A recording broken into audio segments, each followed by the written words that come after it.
Over the last year, the Environmental Protection Agency has proposed some of the most expensive and burdensome regulations in its history. These rules will cost American families billions of dollars, all for little impact on climate change. These rules also will diminish the competitiveness of American workers around the world. The same government agency that has proposed these rules recently caused an environmental disaster that has adversely impacted 3 states in the Mountain West. On August 5th, near Silverton, Colorado, the negligent actions of the EPA caused over 3 million gallons of toxic water to cascade out of a mine that had been closed for almost 100 years. This event turned the Animas River orange and polluted a 300-mile stretch of water. Today, we will examine how this disaster, which negatively affected thousands of people, occurred and why the warning signs that should have prevented it from happening were negligently dismissed. Had the EPA exercised the same care in making their decisions as an ordinary, prudent person, this whole incident could have been avoided. The EPA should be held accountable. The same standards that the EPA applies to private companies should also apply to the EPA itself.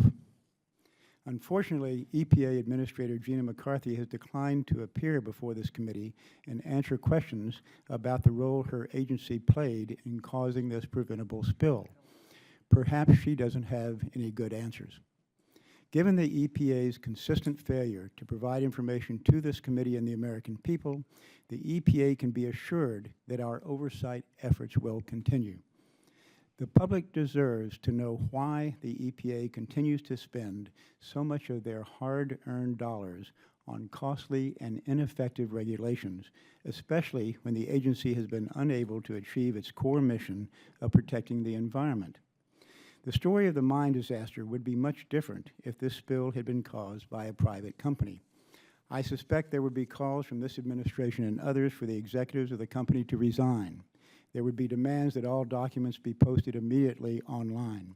Massive fines would be imposed.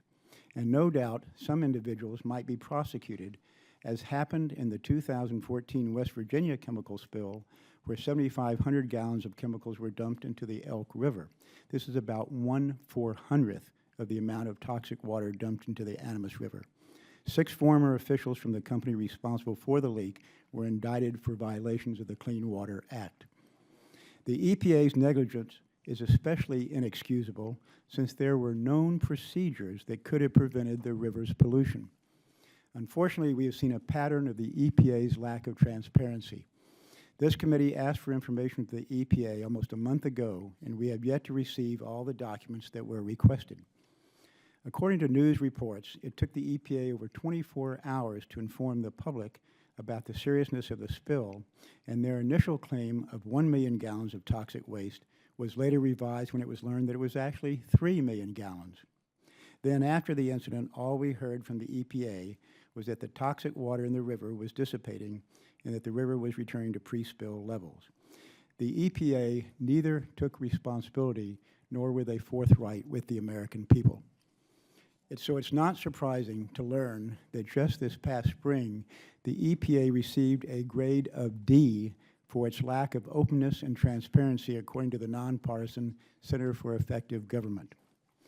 It is my hope that the EPA will finally come clean with the American people about their involvement in this tragic incident. That concludes my opening statement, and the ranking member, the gentlewoman from Texas, Ms. Eddie Bernice Johnson, is recognized for hers.